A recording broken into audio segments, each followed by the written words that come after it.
150 qoys oo kamid ah qoysaska barakacayaasha ah ee ku nool degmada Kaxda ayaa maanta maamulka gobolka Benaadir waxa uu gaarsiiyay deeq gargaar ah oo ka koobneed joodariyaal, darin, maacuun iyo raashin kaas oo loogu talagalay in qoysaskaasi danta yar ay noloshooda ku maareeyaan.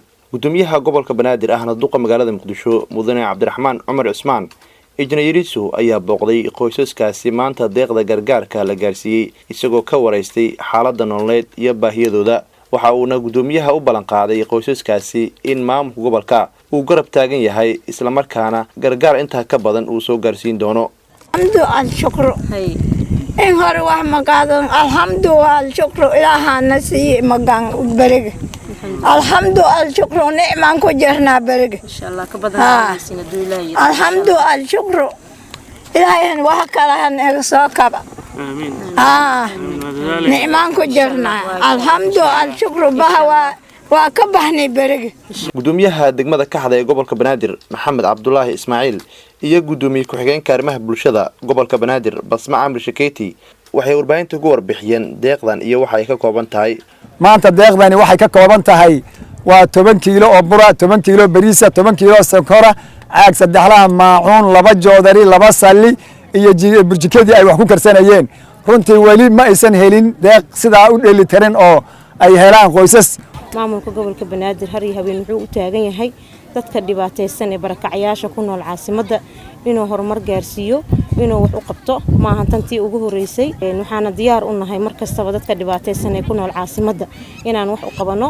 gudoomiyihiisu markasta wuxuu diyaar u yahay inuu horumar gaarsiiyo dadkaaniti sidii ay ugu bixi lahaayeen magaca barakac ee noqdaan dad ku nool caasimadda ee na shaqeysto shaqo abuurna loo sameeyo. gudoomiyaha gobolka Benaadir ahna duqa magaalada Muqdisho Mudane Cabdiraxmaan Cumar Cusmaan injineerisu waxa uu ka hadlay qorshaha maamulka gobolka ee arrimaha barakacayaasha.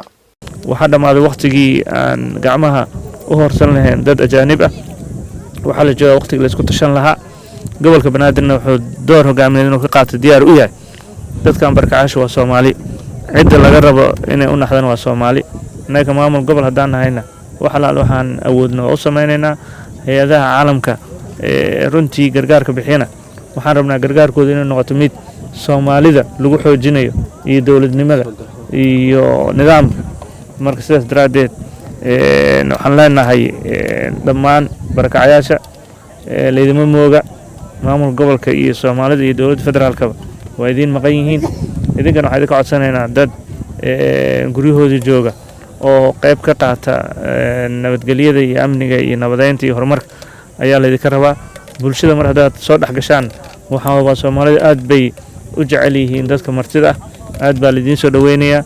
xaafadaha degmooyinka oo dhan taga guriga ka kireysta waxaan rajaynaynaa in bulshada is dhax gasho 4 sano gudaheedna xero barakac inay magaaladan ku taalo ma warabnaba qorsheena waa taasna waa ka dhabeyn doonaa insha Allah haddii Ilaahay yiraahdo.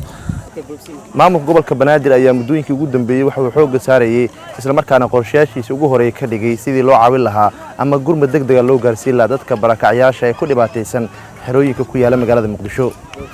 Nuur Saciid Taaliil telefishinka qaranka Soomaaliyeed degmada Kaxda magaalada Muqdisho.